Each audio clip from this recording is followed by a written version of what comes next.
ঠিক আছে। এই ফসলটা তো আমাদের এখানে ফসল নয়, সেজন্য আমাদের কাছে চ্যালেঞ্জগুলো একটু বেশি।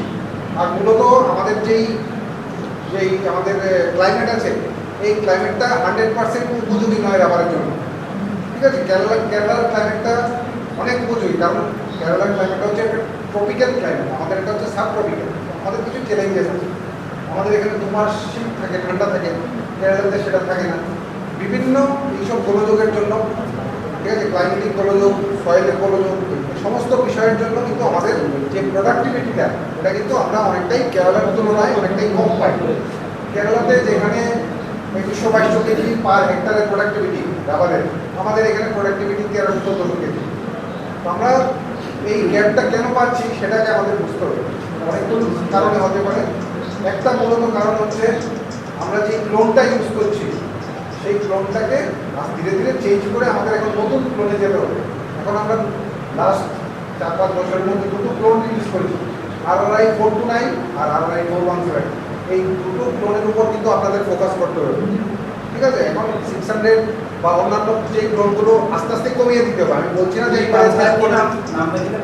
RRI 429 আর RRI 417, ঠিক আছে, এই দুইটা ক্লোনের উপর আপনাদের কিন্তু ফোকাস করতে হবে আস্তে আস্তে। তারপর সাইন্টিফিক পদ্ধতিতে কিভাবে কাল্টিভেশন করা যায় সেগুলো জিনিসগুলো দেখতে হবে আপনাদের। তাছাড়া নিয়মিত সার দিতে হবে। গাছের পরিচর্যা করার জন্য যেই নিয়মাবলী আছে, সাইন্টিফিক নিয়মাবলী, সেগুলোকে অনুসরণ করতে হবে। আমার মন মতো কোনো জিনিস করলে হবে না, যেটা প্রযুক্তি, যেটা সাইন্টিফিক প্রযুক্তি, যেটা সেটাকে মেনে চলতে হবে আমাদের। তার সাথে সাথে কী করতে হবে, যখন আমরা ট্যাপিং করবো, ট্যাপিংটা যেন আমরা ভালোভাবে করি সেটা খেয়াল রাখতে হবে। কোনো মতে গাছ কাটলেই হবে না, ঠিক আছে। একটা সাইন্টিফিক টেকনিক মেনে, সাইন্টিফিক শিডিউল মেনে আমাকে গাছ কাটতে হবে। এই সমস্ত বিষয়গুলো যদি আপনারা খেয়াল রাখেন, তাহলে কিন্তু আপনাদের যেই প্রোডাক্টিভিটি যেটা পাচ্ছেন 1300-1400 কেজি, সেটা থেকে বাড়িয়ে কিন্তু আপনারা 1700-1800 কেজি অবধি আপনারা যেতে পারবেন। এই এই এই সেমিনার মানে আমাদের এই এক্সিবিশন হলে আপনারা দেখতে পাবেন যে রাবারের সাথে আমরা কী কী চাষ করছি। আমরা যদি এখান থেকে শুরু করি, এটা হচ্ছে যে রাবার কোথা থেকে এসছে, অ্যামাজন থেকে এসছে, অ্যামাজন থেকে তারপর মালয়েশিয়া গেছে, মালয়েশিয়া থেকে কেরালা, কেরালা থেকে ত্রিপুরা।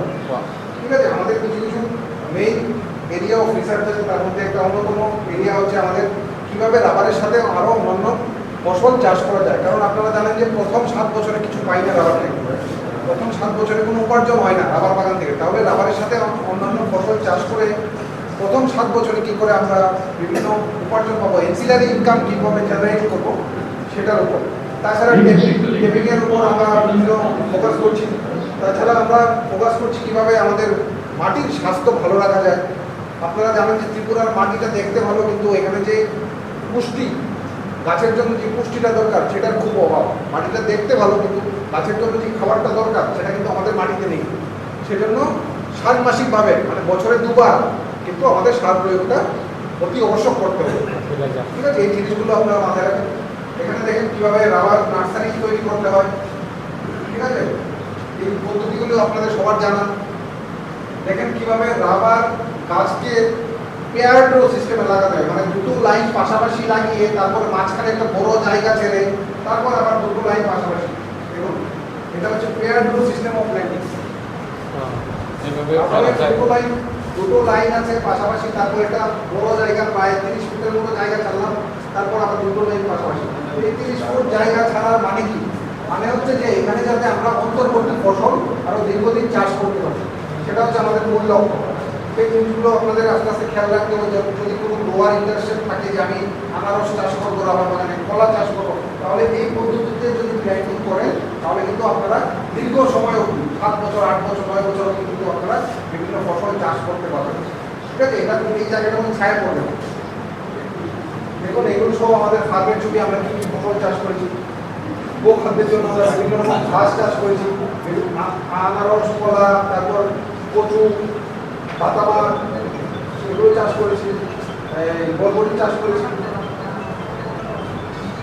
আরেকটা জিনিস হচ্ছে, যদি আপনারা সার না দেন তাহলে দেখবেন যে রাবারের পাতার মধ্যে এরকম ডেফিসিয়েন্সি সিমটমস দেখা যায়। রাবারে কিন্তু আপনারা মনে রাখবেন যে সার প্রয়োগটা মাস্ট। সার না দিলে হবে না রাবার বাগানে। সার প্রতি বছর 2 বার করে দিতে হবে। কখন দিতে হবে? একটা হচ্ছে বর্ষার আগে, মানে মার্চ এপ্রিল মাসে একবার দিতে হবে, আরেকবার দিতে হবে বর্ষার পর, সেপ্টেম্বর অক্টোবর মাসে। ঠিক আছে, বছরে দুবার সার দিতে হবে আমার বাগানে। সেজন্য একটা অ্যাপও ডেভেলপ করেছি যে কোন বাগানে কত সার দিতে লাগবে, একটা অ্যাপ আছে। অ্যাপটার নাম হচ্ছে রুপসিস। এই রুপসিস অ্যাপটা আপনারা সবাই ব্যবহার করতে পারবেন। এটা গুগল আর্থের সাথে ট্যাগ করা আছে। আপনার ফিল্ড এটাকে শনাক্ত করে এই ফিল্ডে কতটুকু সার দরকার সেখানে দেওয়া থাকবে, সেই অনুযায়ী সেই অনুপাতেই আপনারা সবাই সার দিতে পারবেন। ঠিক আছে, আপনার সাথে আগেও দেখা হয়েছে। হ্যাঁ হ্যাঁ, এই তো এখানে এই টেবিলটা সবাই ফটো তুলে নিয়ে যান। কোন বছরে first year, second year, third ইয়ারে কোনো সার দিতে লাগবে, এটা এটা ছবি তুলে নিয়ে যান। এই যে পরিবেশ কোনখানে সন্ডিলে এটা পলিব্যাগ পাইতেন না, আপনি বার্ডও নিয়ে যেতে পারবেন। আচ্ছা, আরেকটা সবার কাছে অনুরোধ, আপনার বাগানের মাটি পরীক্ষা কে কে করেছে না? সবাই করেছেন মাটি পরীক্ষা? হ্যাঁ, আপনি করছেন, কারা কারা করছেন না? হ্যাঁ করছেন। কেউ আসেননি মাটি পরীক্ষা করাইছেন না বাগানের? যদি না করান তাহলে মাটিটা পরীক্ষা করাই নেন, তাহলে কি আপনার কতটুকু সার দিতে লাগবো এটা প্রেসক্রিপশনে রিপোর্টে দেখা থাকবো। বেশিও দেওয়ার দরকার নাই, কমও দেওয়ার দরকার নাই, যতটুকু দরকার ততটুকু সার দিবেন। ঠিক আছে, মাটিটা না পরীক্ষা করলে আপনারা বুঝতে পারতেন না যে আপনার বাগানে কতটুকু সার দরকার। ঠিক আছে, আপনার এখানে ফ্যাসিলিটি আছে মাটি পরীক্ষা, এখানে ফিল্ড অফিসারের সাথে যোগাযোগ করে আপনার বাগানের মাটিটা অবশ্যই পরীক্ষা করে নেবেন। ঠিক আছে, এটা মনে থাকে যেন।